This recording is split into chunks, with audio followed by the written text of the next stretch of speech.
أعوذ بالله من الشيطان الرجيم. بسم الله الرحمن الرحيم. يا أيها المزمل قم الليل إلا قليلا نصفه أو انقص منه قليلا أو زد عليه ورتل القرآن ترتيلا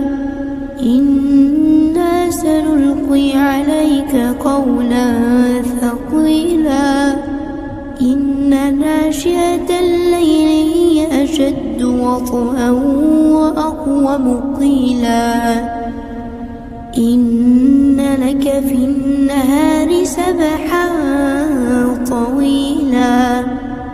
واذكر اسم ربك وتبتل إليه تبتيلا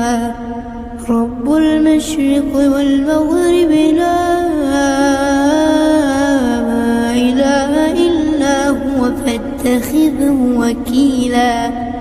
واصبر على ما يقولون واهجرهم هجرا جميلا وذرني والمكذبين أولي النعمة ومهلهم قليلا إن لدينا أكالا وجحيما وطعاما ذا غصة وعذابا أليما يوم ترجف الأرض والجبال وكانت الجبال كثيبا مهيلا إنا أرسلنا إليكم رسولا شاهدا عليكم كما أرسلنا إلى فرعون رسولا فعصى فرعون الرسول فأخذناه أخذا وبيلا فكيف تتقون إن كفرتم يوما يجعل الولدان شيبا السماء منفطر به كان وعده مفعولا إن هذه تذكرة فمن شاء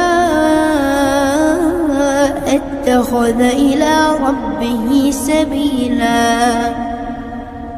إن ربك يعلم أنك تقوم أدنى بها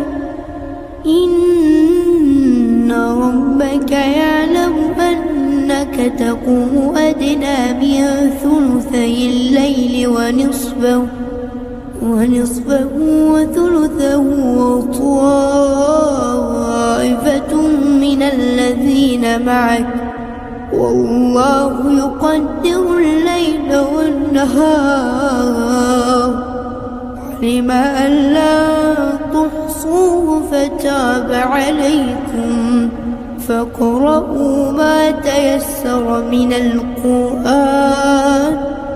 علم أن سيكون منكم مرضى